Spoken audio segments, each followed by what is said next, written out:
Bonjour, je m'appelle Emeline Métairie, je suis psychologue neuropsychologue dans le service du professeur Lançon en psychiatrie adulte et addictologie à l'hôpital de la Conception sur Marseille et je vais vous parler aujourd'hui de l'examen des fonctions cognitives, ce qu'on appelle plus communément le bilan neuropsychologique. Je vais d'abord vous proposer de définir ensemble ce qu'on appelle la cognition, mais également ce qu'on entend par neuropsychologie. Pour quelles raisons préconiser une évaluation neuropsychologique? Quelles en sont les étapes? Quelles sont les données importantes à prendre en compte? Quel est l'entretien préalable qu'on appelle anamnèse? De quoi est constitué ce qu'on appelle le bilan de base? Mais aussi la manière dont on a de comparer les résultats obtenus. L'intérêt de l'évaluation spécifique dans le cas qu'est la schizophrénie, avec une illustration d'une difficulté ou d'un déficit observé en mémoire épisodique et quelles sont les prises en charge possibles face à cette difficulté. Donc avec une petite présentation brève de ce qu'on entend par remédiation cognitive. Tout d'abord, la cognition, qu'est-ce que c'est? On entend par cognition euh, utilisée dans toutes nos activités, qu'elles soient quotidiennes ou ponctuelles. Elle nous sert à raisonner, à nous adapter à notre environnement, à planifier, à organiser les choses, à échanger avec l'autre, à penser, à ressentir. Elle est donc très utile et on l'utilise tous au quotidien. La neuropsychologie, quant à elle, c'est une discipline qui étudie les liens entre le fonctionnement du cerveau et le comportement. Elle s'intéresse à l'étude des modifications cognitives, que ce soit les pertes, les compensations, le système émotionnel ou encore comportemental avec les impacts d'une lésion cérébrale ou dans le cadre d'une maladie. Pour quelles raisons pourrait-on préconiser une évaluation cognitive? L'idée serait de préciser un diagnostic ou encore d'émettre un diagnostic différentiel, mais aussi de préciser parmi les fonctions évaluées celles qui pourraient s'avérer fonctionnelles ou encore altérées ou affaiblies. L'idée serait d'établir donc un profil cognitif qui pourrait détailler les forces et les faiblesses de la personne, de statuer sur la nature des processus qui seraient sous-jacents à ces forces et faiblesses, d'obtenir des opinions cliniques sur la reprise d'une profession, par exemple, ou d'une formation ou sur les capacités d'apprentissage, mais également d'émettre un plan d'intervention ou de réadaptation ou encore des recommandations spécifiques afin de fournir des stratégies pour mieux composer avec les difficultés observées. Les étapes de cette évaluation, dans un premier temps, ce serait l'analyse du dossier médical, la sélection de tests pertinents en fonction de ce qui a été amené, une entrevue avec la personne, auprès de son entourage si c'est possible, l'évaluation ensuite détaillée des fonctions cognitives, ce qu'on appelle communément nous la partie passation, la correction des tests, l'intégration et l'interprétation des informations recueillies, qu'elles soient quantitatives ou qualitatives, qu'est-ce qu'il a été observé durant l'entretien, ce qui donnera lieu à la rédaction d'un rapport d'évaluation, dit d'un compte rendu, et ensuite d'un nouveau rendez-vous avec la communication des résultats et des recommandations aux patients, à ses proches ou encore ou à l'équipe pluridisciplinaire.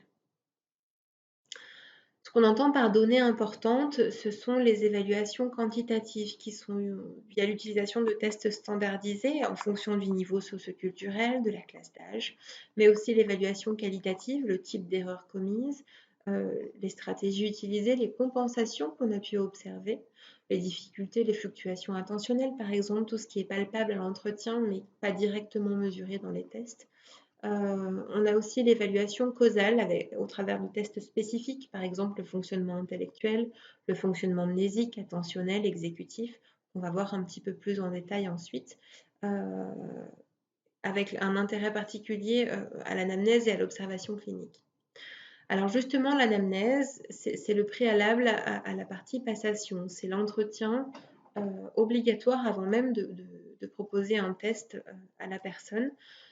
Cette anamnèse, elle permet de recueillir des données relatives au patient, par exemple, sur la base d'un entretien avec la personne, avec la famille, en prenant en compte le dossier médical, en prenant en compte le courrier du médecin demandeur. On détermine également les circonstances qui sont à l'origine de la demande, de l'histoire de la maladie, s'il y a lieu, l'apparition du trouble, la progression de celui-ci. On détermine aussi, durant cette anamnèse, le passé scolaire, les difficultés rencontrées dans le cursus scolaire, le diplôme obtenu. Ça nous permettra ensuite de déterminer le niveau socio-culturel de la personne. On tient également compte du passé professionnel, mais aussi des stimulations quotidiennes de la personne. Est-ce qu'elle est confrontée à des stimulations au quotidien ou au contraire, est-ce que ces stimulations sont totalement absentes ou presque? On aura aussi des précisions sur la nature de ce trouble, à quand il remonte, quelles sont réellement les plaintes, l'handicap au quotidien de la personne et de quoi elle se plaint.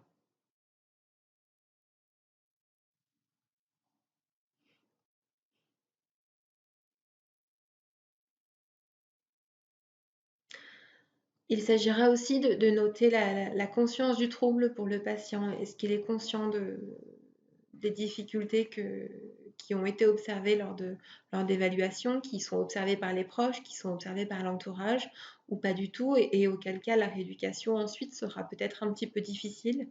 Il s'agira aussi de connaître la réaction du patient face à ces difficultés. Est-ce que c'est générateur de stress, d'anxiété? Est-ce que ça pourrait engendrer une panique, une humeur plutôt triste?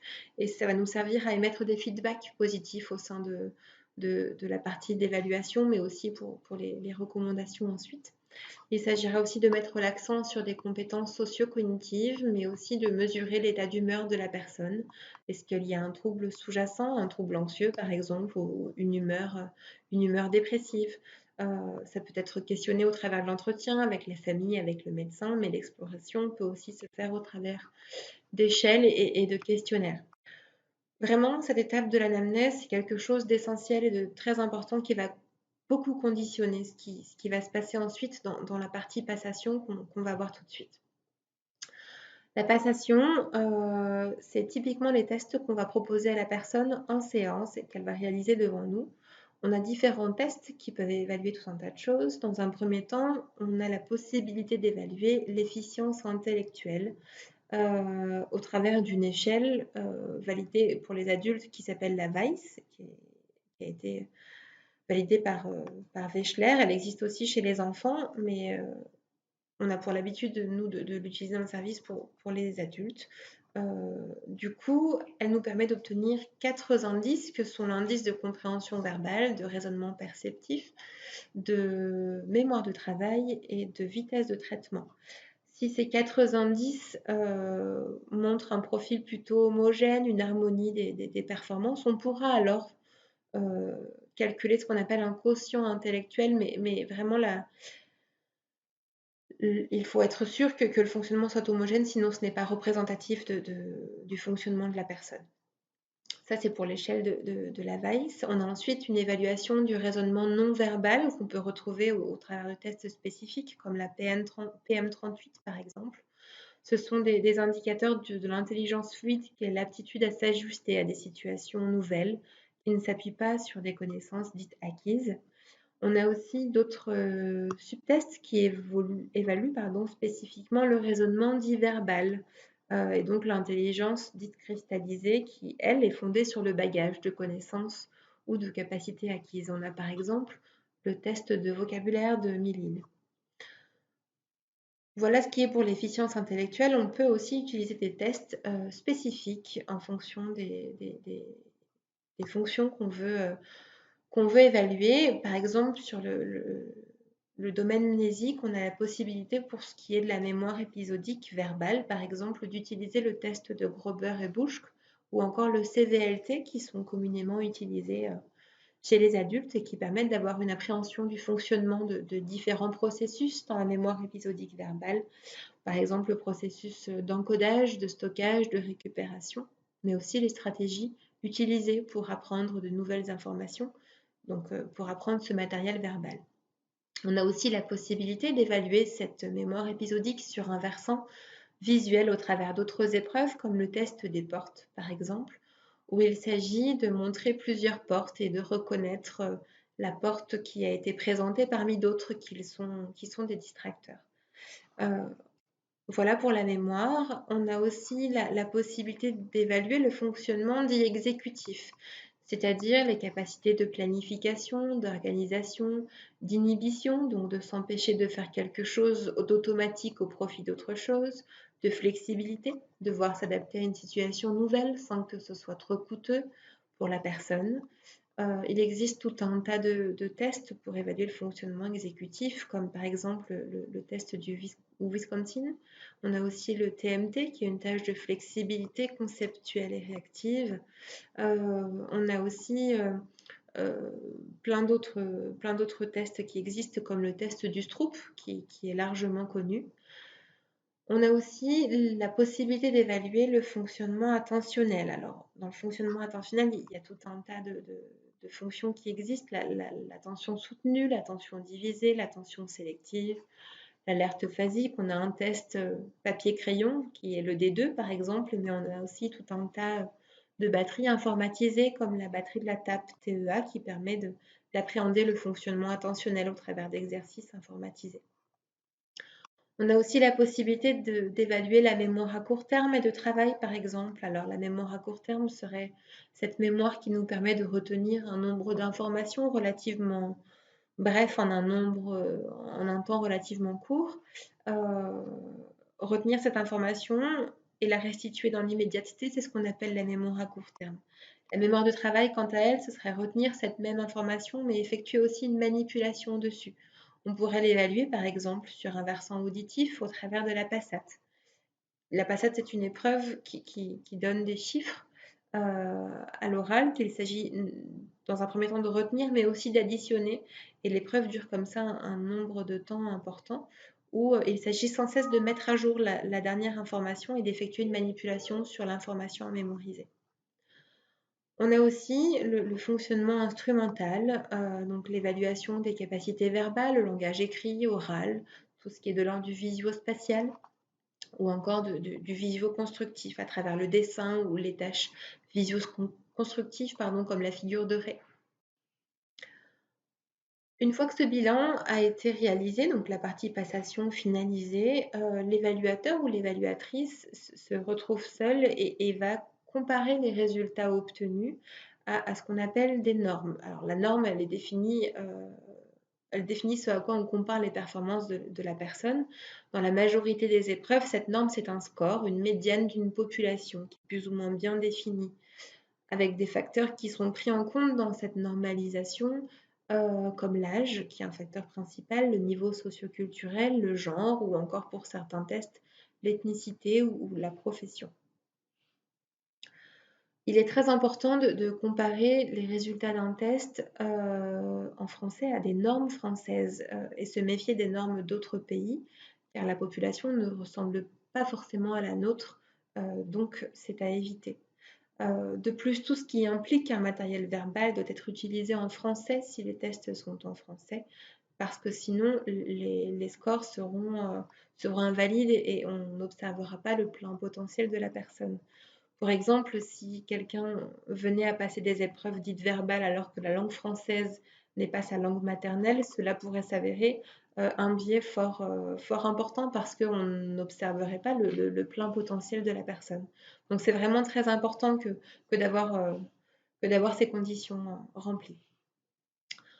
En dehors de ce score dont on a parlé, on peut aussi comparer les résultats à ce qu'on appelle un score Z, c'est-à-dire à combien d'écart type de la moyenne de la population dite de référence se situe le patient.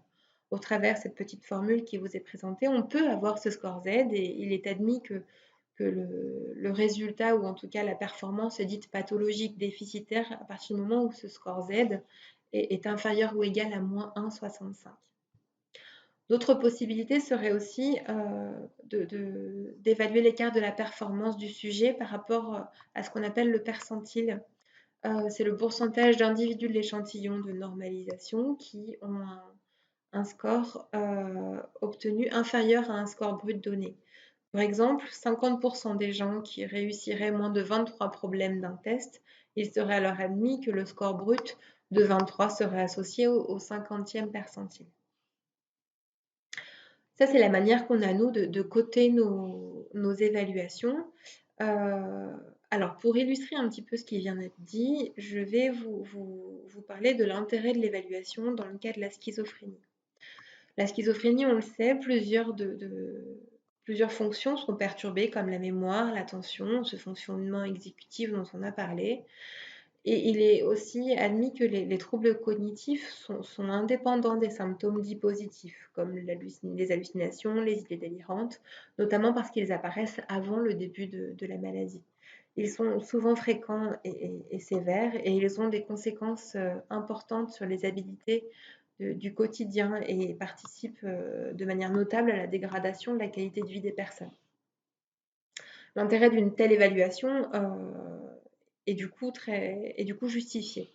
Alors, si on devait s'intéresser par exemple à la mémoire épisodique et donc à ce qu'on pourrait appeler les souvenirs personnels, c'est se souvenir d'un moment, un instant T avec un contexte bien particulier. Sur le plan social, si déficit de la mémoire épisodique il y a, cela pourrait engendrer des difficultés à se souvenir des événements vécus, des difficultés dans le partage d'expériences, par exemple. Sur le plan socio-professionnel, il pourrait avoir des difficultés à se souvenir de tâches qui ont été confiées, ou dans la vie quotidienne, difficile de se souvenir des rendez-vous médicaux et personnels, oublie parfois même du traitement. Tout l'intérêt de faire une telle évaluation parce que différents impacts au quotidien. Alors du coup, avec ces difficultés observées, qu'est-ce qu'on fait? On a la possibilité de prendre en charge par ce qu'on appelle la remédiation cognitive. Alors la remédiation cognitive, elle vise 3 niveaux d'efficacité. Le premier serait de stimuler les capacités cognitives dites fragilisées, la mémoire, l'attention, les fonctions exécutives, tout ceci par le biais d'exercices répétés, indispensables à l'acquisition de nouvelles connaissances. On a aussi un deuxième niveau qui serait de maximaliser les fonctions cognitives dites intactes. Il s'agirait donc de compenser un système par un autre. Et ensuite, faire appel à des stratégies dites palliatives, un agenda, des post-it, des capacités, des outils pour apprendre, avoir de meilleures stratégies pour apprendre une nouvelle information, tout ce genre de choses. Les concepts à considérer dans la remédiation cognitive seraient la démarche restauratrice, donc rétablir le fonctionnement de base en postulant une réparation des réseaux de neurones dont le fonctionnement a été altéré par la maladie, ce qui postule la généralisation automatique des compétences nécessaires à la résolution des problèmes rencontrés via le concept parfois usurpé de plasticité cérébrale. Et on a aussi l'approche compensatoire qui vise soit à adapter l'environnement du patient de manière à réduire son handicap, soit à utiliser ses propres ressources pour pallier au déficit. En pratique, qu'est-ce que ça donne? Avec la personne, on peut créer des exercices, les personnaliser pour que ça lui corresponde au mieux. Se servir par exemple dans un premier temps de ses hobbies, de ses loisirs pour lui permettre de se saisir des outils.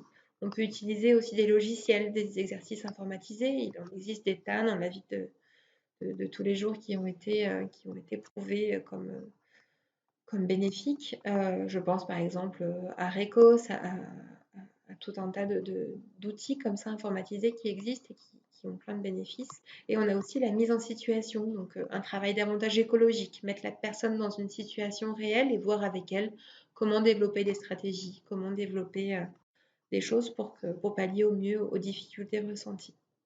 Ces prises en charge peuvent être individuelles ou en groupe et elles sont basées sur les résultats de l'évaluation neuropsychologique. Et elles ne peuvent se mener sans ce préalable qu'est l'évaluation neuropsychologique pour avoir une ligne de base.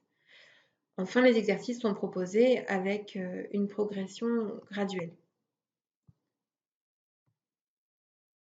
Ce que je vous conseillerais de lire à propos de ce sujet qui est le bilan neuropsychologique, c'est ces 3 ouvrages que je vous ai notés ici, en espérant avoir pu vous donner quelques informations sur ce bilan neuropsychologique, sur les conduites à tenir, sur la manière dont celui-ci est mené et sur les possibilités ensuite de remédiation cognitive. Je vous remercie pour votre attention et vous souhaite une bonne continuation.